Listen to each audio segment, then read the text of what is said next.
शेतकरी भावांनो, खरीप 2025चा पीक विमा मिळण्याचा जो काही टाइम आहे, म्हणजे जसं शासनानं क्रॉप कॅलेंडरचा शासन निर्णय काढला होता, त्या निर्णयाप्रमाणे पाहिलं तर 20 जानेवारीच्या नंतर शेतकऱ्यांच्या खात्यामध्ये हा पीक विमा यायला पाहिजे.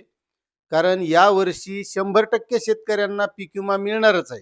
कारण अतिवृष्टी झाली होती. या अतिवृष्टीमध्ये महाराष्ट्रातील 85 लाख हेक्टरवरलं नुकसान झालं होतं.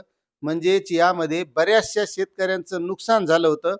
शेतकऱ्यांनी आतापर्यंत वाट पाहिली, पण शेतकऱ्यांच्या सुद्धा हे लक्षात आलं की आपण जोपर्यंत मागणी करणार नाही तोपर्यंत आपल्याला शासन लवकरात लवकर किंवा पीक विमा कंपनी हा खरीपाचा 2025चा पीक विमा द्यायला तयार होणार नाही.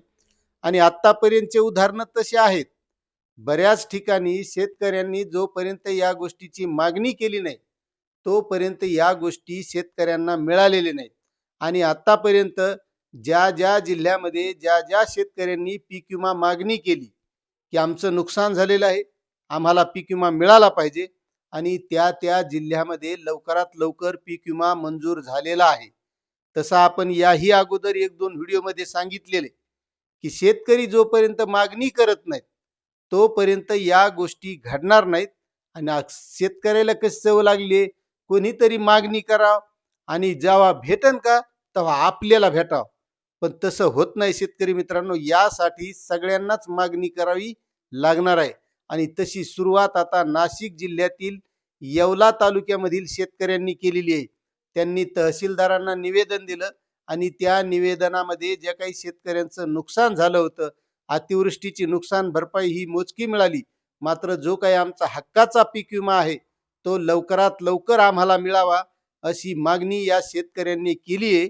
आणि तशी महाराष्ट्रातील सगळ्याच जिल्ह्यातील तालुक्यातील सगळ्या शेतकऱ्यांना करावी लागणार आहे. आणि ही काय लय मोठी गोष्ट नाही. 5-25 शेतकऱ्यांनी एकत्र यायचं, एक निवेदन तयार करायचं आणि त्यामध्ये आपलं जे नुकसान झाले खरीपाचं त्याची नोंद नमूद करायची आणि त्या शेतकऱ्यांनी आपल्या तहसील कार्यालयात द्यायचे. आता एरही मला सांगा, रोज बरेच लोक तालुक्याला काम नसलं तरी सहज जातात का नाही? बरेच आहेत असे की घरी करमना म्हणून चला शहरात जाऊ, काहीतरी फेरफटका मारून येऊ. मग तसंच जर 5-25 जण आपल्या पाठीवर आल्यावर किंवा मोटरसायकलवर गावात जरी वाट्यावर बसल्या बसल्या ठरिलं, एक अर्ज टाईप केला आणि नेऊन तहसीलदारांना दिला, काय फरक पडायला बरं? याच्यात आपलं नुकसान होणार आहे का?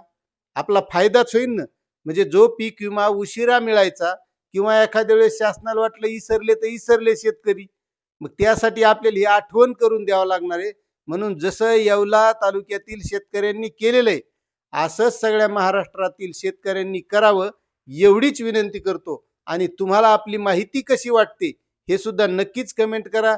चॅनलवर नवीन असाल तर सबस्क्राईब करा, व्हिडिओला लाईक करा आणि जास्तीत जास्त शेतकऱ्यांना शेअर करा. म्हणजे तुम्हाला जरी निवेदन देणं नाही झालं तर कमीत कमी दुसरे शेतकरी तरी देतील. धन्यवाद.